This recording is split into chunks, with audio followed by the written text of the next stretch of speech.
This is a very interesting discussion covering a lot of ground. I'd like to ask you a question that doesn't have to do with territory, but that has to do with blood. You know, the Chinese government is not very careful in differentiating between nationality and ethnicity. Xi Jinping very often calls on the sons and daughters of the Chinese nation, 中华儿女, to follow China, follow the Chinese government, support the Chinese government, the Communist Party. Do you see this as a threat to Singapore? And is this dangerous for countries with large ethnic Chinese populations around the world, and dangerous to the ethnic Chinese themselves?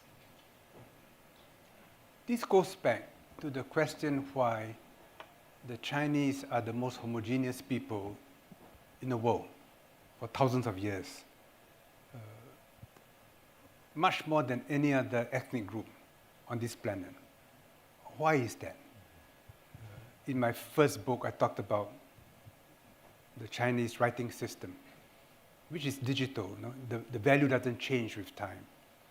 I talk about paper, which enable China to be more information intensive, more data intensive than any other grouping on earth, because China had a monopoly of paper for centuries. But there's a fact.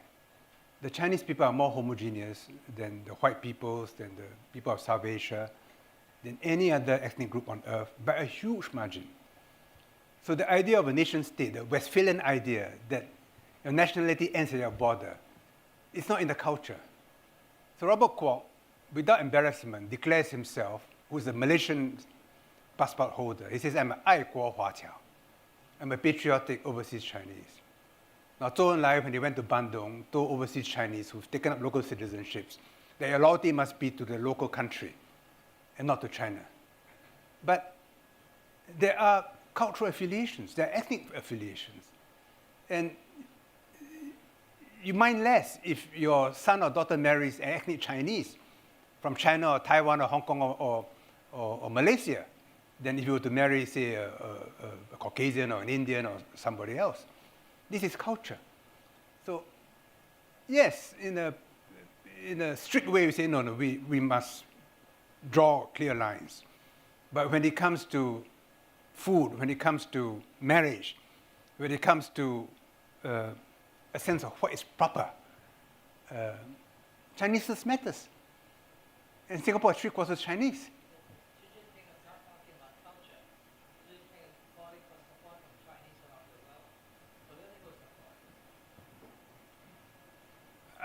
Well, I've got to read him in context.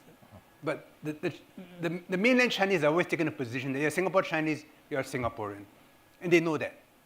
And I've known Singaporean Chinese who've lived in China for decades. Have they become mainland Chinese? No. They're still Singaporean. But that this is a source of support for China. Yes, of course. If you look back after Tiananmen, where did the investments which spark off the great growth come from? No, mostly from Southeast Asia initially. And Hong Kong, Taiwan, then others flowed in. Yeah. So, well. You don't object to 中华儿女. I'm sorry? You don't object to the term 中华儿女. 中华儿女? No, of course not. Of course not. Let's get one there. There's a difference between 中华儿女 and 中国儿女. Right? Now, so in Chinese, it's clear.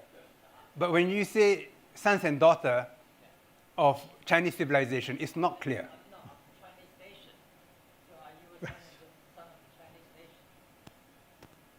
No, I'm a Chinese. I'm not a PRC citizen.